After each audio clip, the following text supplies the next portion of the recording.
Assalamualaikum warahmatullahi wabarakatuh. Saya EN Nurul Aini dari Program Studi Pendidikan Agama Islam Sekolah Tinggi Agama Islam Mempawah akan praktik mengajar di kelas 7 Madrasah Sanawiyah yang akan membahas tentang materi sholat 5 waktu. Nah, tujuan saya membahas materi ini yaitu yang pertama, siswa dapat menjelaskan pengerti dari sholat fardu 5 waktu. Yang kedua, siswa dapat menyimpulkan dasar hukum sholat fardu 5 waktu berdasarkan ayat-ayat Al-Quran dan hadis. Yang ketiga, siswa dapat membedakan syarat syah dan syarat wajib sholat fardu 5 waktu.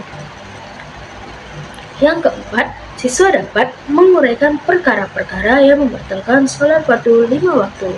Yang kelima, siswa dapat mendeskripsikan rukun-rukun sholat fardu 5 waktu berdasarkan tata urutannya. Dan yang terakhir, siswa dapat mendemonstrasikan tata cara pelaksanaan sholat fardu 5 waktu dalam sehari semalam.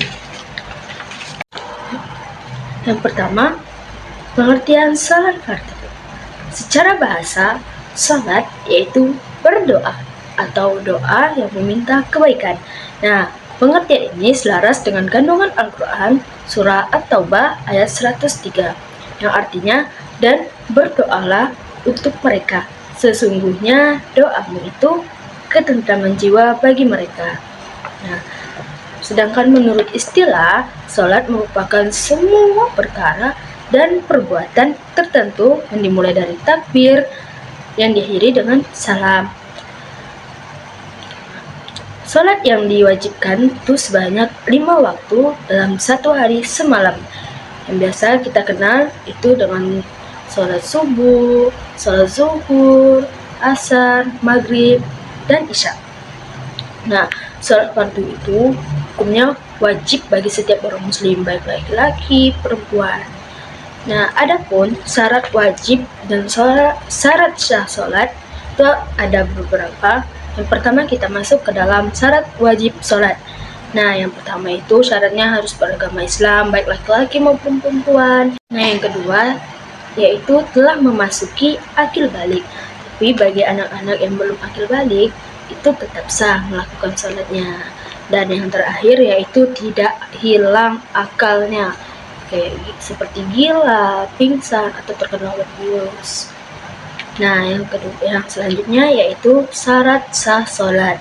Nah, syarat sah sholat yang pertama itu beragama Islam, baik laki-laki maupun perempuan. Yang kedua yaitu dapat membedakan antara sesuatu yang bersih dan yang kotor, atau biasa kita sebut dengan mumayyiz. Nah, yang ketiga yaitu tidak hilang akalnya. Yang keempat, telah masuk waktu sholat. Yang kelima, suci dari hadas kecil maupun besar. Yang keenam, yaitu suci dari najis muhafafah, mutawasita, dan mukhalada. Nah, yang ketujuh yaitu harus menutup aurat. Yang kedelapan, harus menghadap ke arah kiblat. Yang sembilan, itu wajib berniat. Yang ke-10, tertib sewaktu menunaikan sholat, dari urutan awal sampai urutan yang terakhir. Dan masih banyak lagi, nanti kita bahas lebih lanjut. Nah, selanjutnya kita akan membahas tentang perkara-perkara yang membatalkan sholat, yaitu yang pertama, datangnya hadas kecil maupun besar di tengah-tengah sholat, itu batal ya. Yang kedua, menempelnya najis yang tidak dapat dimaafkan pada badan, pakaian, atau tempat sholat, kecuali langsung disingkirkan. Nah, yang ketiga yaitu mengeluarkan ucapan lebih dari 2 huruf dengan sengaja, seperti jangan berdiri atau duduk dan seterusnya, itu tidak boleh.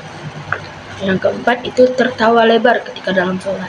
Tiba-tiba ketika kita tengah sholat gitu, tiba-tiba hahaha, itu tidak boleh. Yang kelima yaitu tersingkapnya pakaian sehingga terbuka aurat. Yang terakhir yaitu ragu terhadap niat yang dilakukan, misalnya zuhur atau asar tadi ya, niatnya itu udah batal sholatnya, harus sholat ulang.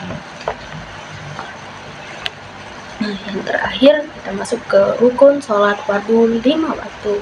Nah, rukun sholat itu adalah bagian pokok dari sholat itu sendiri. Artinya, perbuatan dalam sholat yang harus dikerjakan jika ditinggalkan sholatnya jadi tidak sah. Jadi, jika terlewat satu saja rukun, maka tidak sah sholatnya. Nah, menurut mazhab Syafi'i, rukun sholat ada 13. Yang pertama, niat. Nah, yang kedua, berdiri jika mampu. Jika tidak mampu, bisa duduk. Jika tidak mampu duduk, bisa baring. Yang ketiga yaitu takbiratul ihram atau takbir awal sholat. Yang keempat, membaca surah Al-Fatihah. Yang kelima, ruku dengan tumakninah. Yang keenam, i'tidal dengan tumakninah. Yang ketujuh, sujud dengan tumakninah. Yang kedelapan, duduk tasyahud awal dan akhir dengan tumakninah. Yang kesembilan, membaca tasyahud. Yang ke-10, membaca sholawat Nabi Muhammad SAW. Ke-11, membaca sholat yang pertama sambil menoleh kiri dan ke kanan. Yang terakhir, harus tertib urutan waktunya.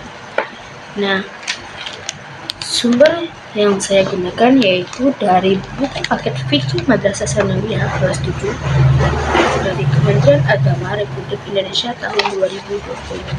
Sekian dari saya. Assalamualaikum warahmatullahi wabarakatuh.